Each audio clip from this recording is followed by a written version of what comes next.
So, quite simply, how could he have done it? How could this skinny kid who emigrated to Russia and returned when it got too tough have pulled it off? How could some wannabe-communist honorably discharged from the Marine Corps fire 3 shots in 8 seconds using a bolt-action rifle? How could that second bullet have struck somebody in the back, exit their neck and then strike a second person's back and then leave through their chest? How could this measly nobody have killed the most powerful person in the world and then calmly boarded a city bus to escape? And he did all this by himself more than half a century after one of the most infamous events in U.S. history. Most Americans don't believe Lee Harvey Oswald, an employee at the Texas School Book Depository in Dallas, killed President John F. Kennedy, at not least by himself. A recent survey commissioned by the 538 News website found that, all these years on from that morning on November 22, 1963, only 33% of people believe the finding of the official Warren Commission, which concluded in 1964 that Oswald alone was responsible for Kennedy's death. A total of 61% believe at least one other person was involved. But these bare statistics don't do justice to the colorful waterfall of things people believe did take place that day on Dealey Plaza, as JFK and his wife, Jacqueline, drove through the streets, accompanied by Governor John Connally and his wife, Nellie. Indeed, there are probably few events in history that have attracted more alternative theories as to what happened. Some are wild, others seek to follow logic. Thousands of books have been written to promote their authors' beliefs. There have been movies and documentaries. There is an entire conspiracy theory industry that continues to thrive from the death of the nation's 35th president. To cite them all would require a large digital file, but among those most commonly asserted are that Kennedy was killed by Lyndon Johnson, the Russians, the Cubans, Cuban Americans, the Mafia, the U.S. military, the CIA, the FBI, or the military-industrial complex. The telling of these stories involve the reader to get to know a host of characters, including Badge Man, Umbrella Man, the Three Tramps, and Babushka Lady. What gives these conspiracies such life is that there would have been plenty of motives for a plot to kill Kennedy. Lyndon Johnson became president as a result of what happened. Kennedy and the CIA had just tried to overthrow Cuban leader Fidel Castro. Kennedy's brother, Robert Kennedy, who was himself assassinated 5 years later, was leading a crackdown against the Mafia as his brother's attorney general.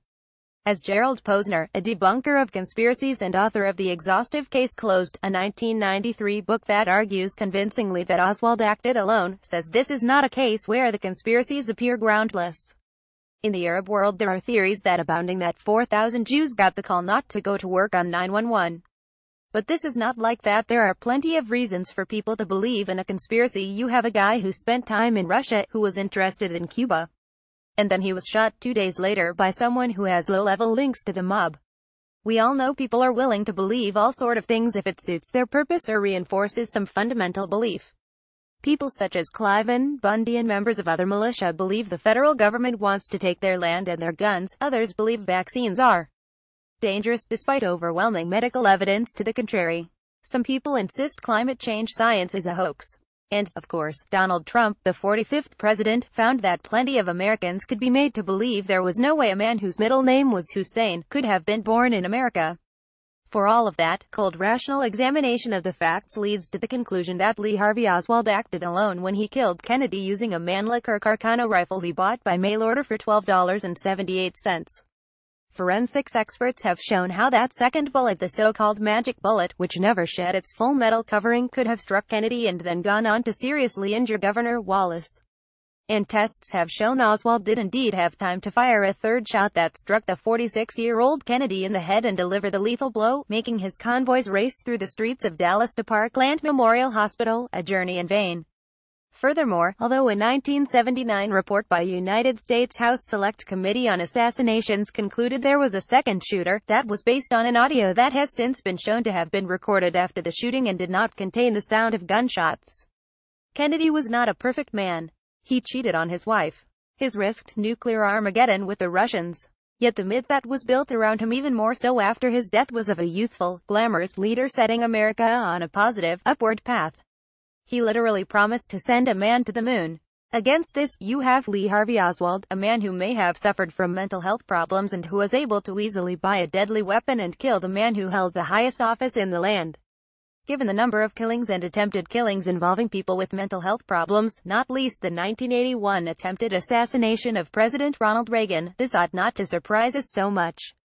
But back in 1963, people were stunned by the horror of the event, of the blood and gore stuck to Ms. Kennedy's dress as her dead husband's successor was sworn in, of the casual nature of the crime, and essentially at the lack of balance.